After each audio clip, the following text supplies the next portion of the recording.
All right, YouTube. What it do? I'm trying to figure why y'all ain't doing your job. I mean, you want to be the nanny state, you want to play God, you want to be everybody's daddy and shit. These motherfuckers right here, they're spreading information that's contradictory to the CDC. Now, why don't you do anything about it? What the fuck, YouTube? I thought you were better than this. No, but for real. Why the fuck you gonna censor me, but you don't censor these motherfuckers? This is bullshit, YouTube. Out in most circumstances, but individual businesses can continue to require mask wearing. Most businesses are also able to return to 100% capacity today if they can keep 6 feet of social distancing. Governor Andrew Cuomo said the changes come after a hellish year, but says, quote, "We are looking at a different tomorrow." And in Texas, Governor Greg Abbott has issued an executive order banning government entities in the state from requiring masks beginning Friday. That includes public schools, which must end mask mandates after June 4th.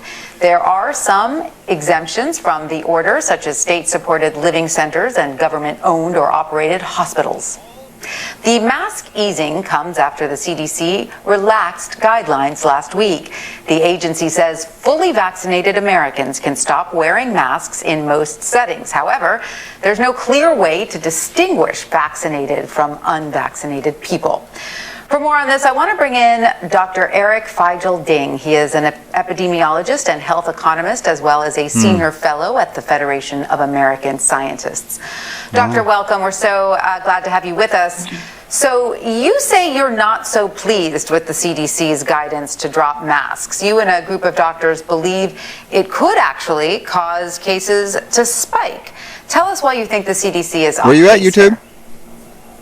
Thank you for having me. Well, I think CDC has made a grave mistake here because we know he just said he disagrees. So you better do something, YouTube, or leave me the fuck alone. Children under 12 are not even eligible, and we know many people like immunocompromised are not able to mount a sufficient You better get rid of this motherfucker. even with vaccines. You better rely on this video better get rid of him. If most of Or us you are better leave me vaccinated. the fuck But the alone. problem is right You now, better get off my the nuts, virus will YouTube. keep spreading, and many people will not be very honest. I'm putting together this evidence. I'm gonna their bullshit. vaccine I'm status. And telling there's you. no way for everyday Americans or even companies to verify. You're fucking So if adding you go to injury a to grocery insult. store and you see someone not wearing a been warned. mask, You have don't no know. good faith. Are they not wearing a mask because they're vaccinated or because they're Don't worry about it, sodomite. anti-mask or anti-vax or vaccine resistant?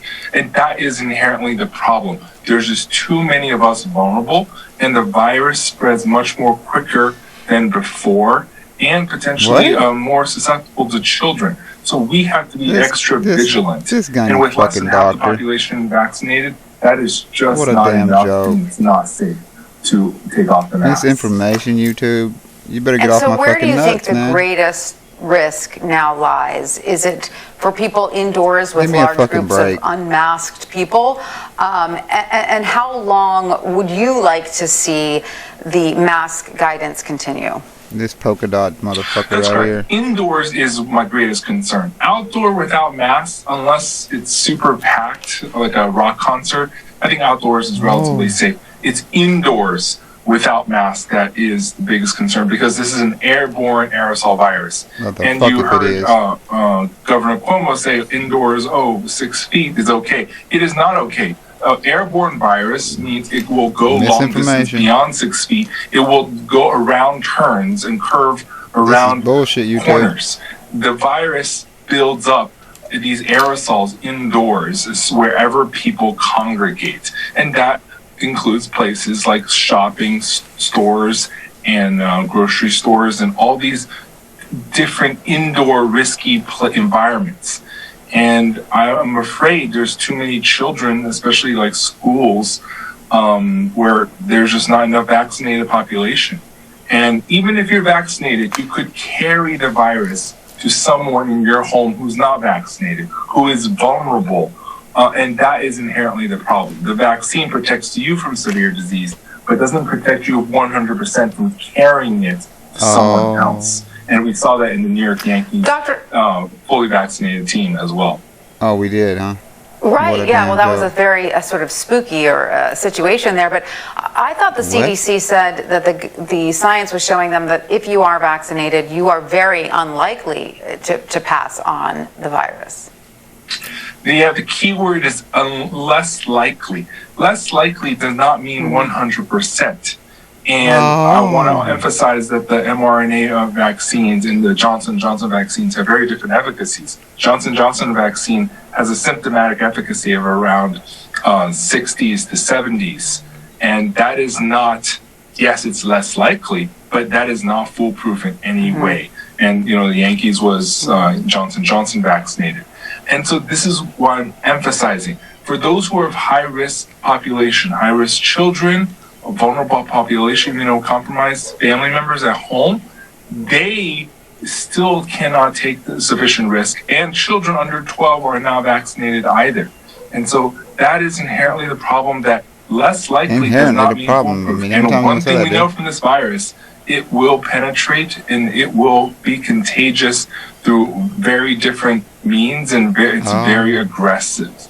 And the new strain from India, B16, 17 subtypes, they are potentially 2 to 2.5 times more contagious than the original strain. This is why we have to be really vigilant. That's definitely scary to hear. Doctor, what about businesses? Yeah, I think that's How do you suggest that they navigate this, especially with some still imposing those mandates while others are dropping them? You know, it's sort of imposing a mandate. Obviously, we can't have a uniform mandate anymore. We've gone past that. But how would you recommend that businesses navigate this? And this is very tricky because CDC leadership has kind of set the bar. And this bar is unfortunately very leaky and risky. I would recommend maintaining indoor mask mandate, improving ventilation, and if you're unable to directly improve ventilation, install things like HEPA filters and UV that can help disinfect the air, because ventilation, disinfection, and masks are the other ways of dealing with an airborne virus. If vaccination and masks in themselves are not sufficient to stop the virus, you need a multi-pronged strategy.